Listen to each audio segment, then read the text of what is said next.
Wabalusewo olutalo mpaka ya takisi ya Mambule Kaleero abagoba ba takisi abaludde nga bakoleramu bwe bawendudde bakanyama okwanganga nnanyini kifo Sofia Musiwa abasabye okuva mu kifo kye oluvannyuma lw'ebbanga lye bakkiriziganya okukolerawo okuggwako bo kye bawakanya nga bagamba kyayagala kuleetawo bantu balala nti oba bali waggulu w'amateeka oba tebakyabasobola nze baggalewo ekifo nze nkolerewo bizinesi zange endala. Abavubuka bano abadde bakutte emiggo n'amayinja bagobye buli muntu abadde mu kifo kino era mu kavungano bangi bakubiddwa era babuuseewo n'ebisago.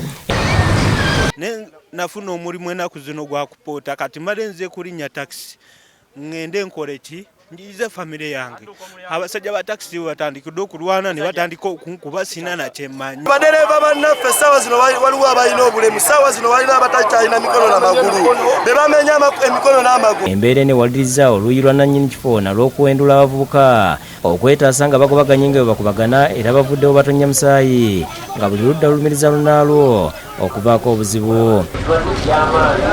Bakifeesi n'abakifeesi bennyini be beekubye teri mudereva akonye ku mmotoka ya muntu. Tubadde wano no ku makya ne batuyingirira ne batukuba naffe tubadde tusaba ab'obuyinza batuyambe abaye bava mu mulimu gwaffe. Abavubuka abadde beekumye mu maduuka agaliraanye paaka eno okuwona ekibabo nga bakunuddwayo poliisi ne militale abazze obuteesagga okukakanya embeera.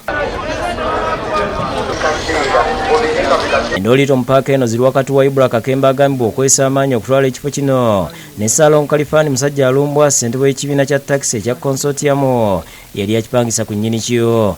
Kalifani gwe twakola naye contract we yaggwako still n'alemera mu kifo kyange ne muwa emyezi ennya era n'agikola era emyezi ennya bwe yagikola n'abaera nga insistinga nti ayagala kulemera kukolerawo.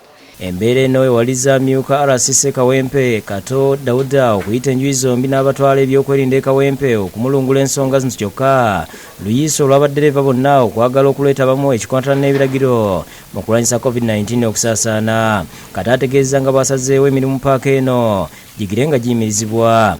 Esooke eyimirire oludda lwa Ajat n'oludda lw'abali ba driver basooke bakanye. Nnannyini kifo Musiwa ayagala bakyamuke ate bamuliyirire n'ensimbi zafiiriddwa. Nfiiriddwa ssente zandibadde nga nfuna mu kifo kyange n'abo abakulembeze bennyini bannemesa bizinesi yange mu kifo kyange. Ye musajja alumbwa ategeeza nga bw'atalina kyamanyi kulwanagana okubaddewo n'asaba banoonyereze ku babadde emabega bwako.